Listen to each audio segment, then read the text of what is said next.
नमस्कार दोस्तों। आज विदेश में बैठते हुए मेरे एक दोस्त जो एक विदेशी है, मैं उनसे वार्तालाप कर रहा था और वो इंसान जब मुझसे बात करते हुए एक अच्छे अंदाज में बोलते हुए भी हिंदुस्तान के बारे में आजकल के जो माहौल में उनका जो राय था मुझे बिल्कुल अच्छा नहीं लगा। एक नकारात्मक किस्म से हमारे देश के बारे में वो बोल रहे थे।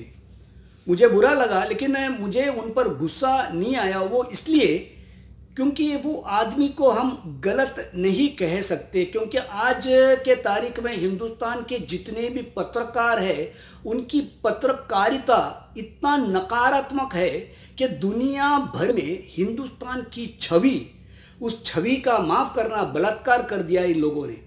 इतना नकारात्मक तरीके से हिंदुस्तान को पेश करते हैं कि विदेश में बैठे लोग हिंदुस्तान को बिल्कुल गलत समझते हैं।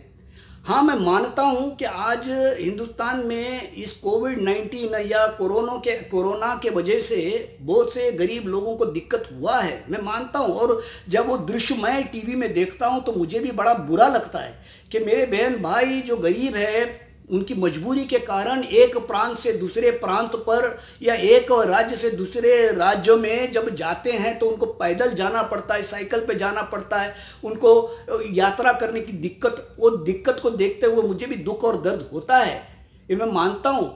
लेकिन उसको जो पेश किया जाता है हिंदुस्तान में, हिंदुस्तान के जितने भी टेलीविज़न है या दूसरी जितने भी पत्रकार है, ज़्यादातर, मैं सबको नहीं बोलता मैं, लेकिन ज़्यादातर पत्रकार वो हिंदुस्तान के छवि दुनिया भर में इतनी बुरी तरीके से पेश करते हैं और विदेशियों को लगता है कि हिंदुस्तान भर में सिर्फ भूखमरी और हर किस्म की जो गरीबी है बस वही फैला हुआ है और बाहर से जो दिखाई देता है वो अलग है और अंदर एक गरीब तबका है जो दुनिया को पता नहीं है शायद, और बुरी तरीके से बात कर रहा था। तो मैं उस भाई साहब को उस पर गुस्सा न होते हुए मैं उसको 2-4 सवाल सिर्फ पूछा। मैं बोला, भाई साहब मैं मानता हूँ, लेकिन अगर यही हाल आपका देश में होता तो क्या आपका देश का नौजवान, क्या वो 10 किलोमीटर तक भी चलने की जरूरत करता क्या?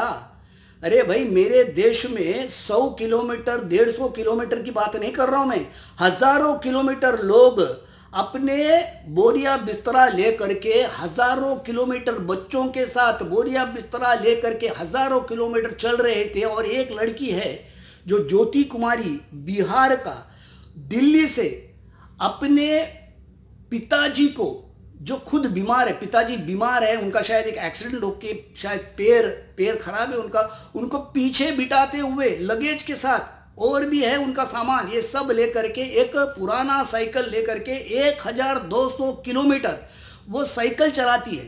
तो मैं वही दिखा रहा था मुझे, और एक नकारात्मक तरीके से वो बात कर रहा था मुझसे। मैं बोला, अरे भाई, तेरे देश का कोई भी एक बच्चा है जो आधा क्या कहते हैं 100 किलोमीटर भी साइकिल चला के दिखाए? मैं बोला, तेरे में दम है क्या? 50 किलोमीटर साइकिल चलाने की हिम्मत तू कर सकता है, मैं कर सकता हूँ क्या ये तपकता हुआ धूप में?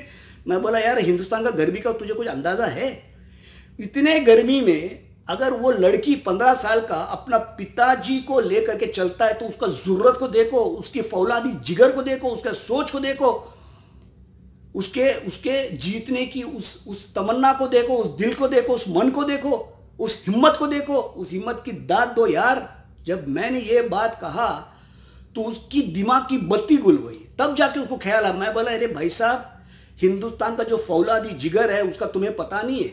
हाँ, मैं मानता हूं कि गरीब लोग हैं, अनपढ़ है, उनको स्कूल में कॉलेज में जाने का मौका नहीं मिला, वो शायद एसी कमरे में दफ्तर में बिठाओ तो फाइलों के बीच में शायद वो लोग कमाल नहीं कर सकेंगे। लेकिन तपते हुए धूप में, खेत में, खलियान में, खुले में अगर उनको तन से, शरीर से कुछ भी काम करने का मौका मिले ना, पूरा दुनिया को हिला के रख देगा। यह है हिंदुस्तान का फौलादी जिगर।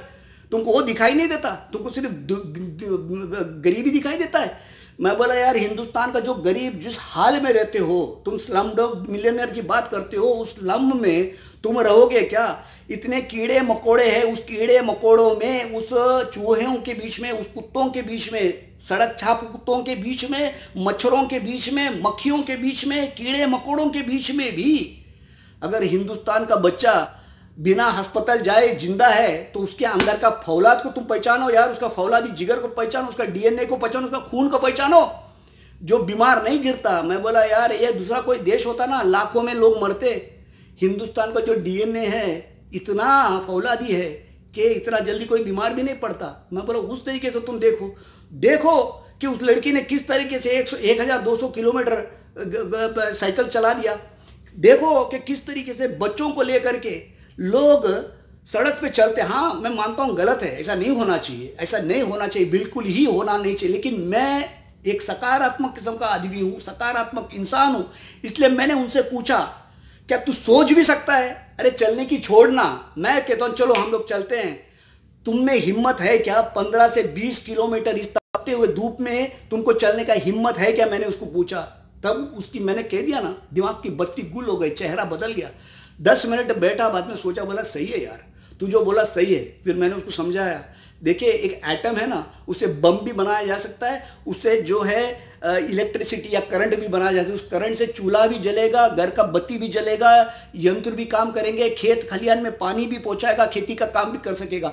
हर किस्म का अच्छा भला काम भी उसी एटम से किया जा सकेगा, उसे बम भी बना सकेगा और उसे अच्छा काम भी किया जाएगा। उसी तरीके से हिंदुस्तान की जो फौलादी जिगर है, ये जो नौजवान है, बेचारों को नौकरी नहीं है, लेकिन कहीं जाके अगर हमारे सरकार उन फौलादी जिगर बच्चों को, उन भाइयों बहनों को अगर एक मौका देवे ना, तो ये पूरा दुनिया का नक्शा बदल देवे, पूरा दुनिया पे काबू कर देवे।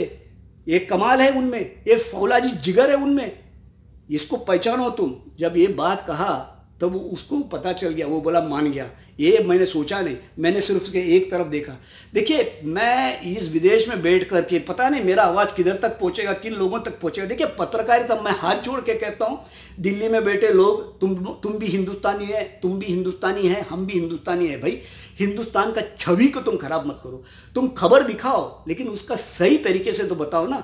सरकार अगर कुछ गलत करता है तो उस गलती को दिखाना तुम्हारा फर्ज बनता है, लेकिन गलत न करे, सही करे, फिर भी उस सही को किस तरह से गलत तरीके से पेश किया जाए, इस बात पर तुम अड़े हो, ये गलत है।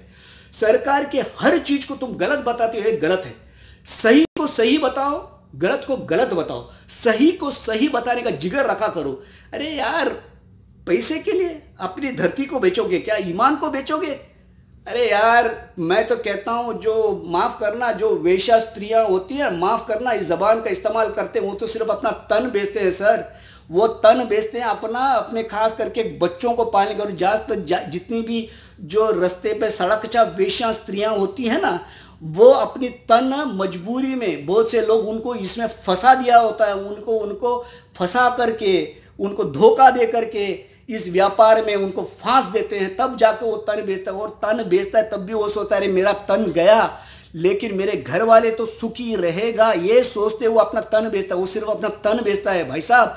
लेकिन पत्रकारिता के नाम पर तुम अपने जमीर को मत बेचो यार, जमीर को मत बेचो। इस धरती माँ को कितना तुम बलात्कार करोगे यार, तुम इसको कितना मारोगे? तुम इतना नकारात्मक तुम खबर पहुंचाते हो, पूरा दुनिया भर में हिंदुस्तान की छवि को खराब करते हो। शर्म नहीं आते तुम्हें? अरे पैसे के लिए कुछ भी करोगे क्या? अपने माँ को भी बेचोगे आप? माँ को भी नीलाम करोगे? बंद करो मेरे भाई, हाथ जोड़ता हूं। पत्रकारिता करो, सही ढंग से करो, सही खबर को सही बताओ, गलत को गलत बताओ।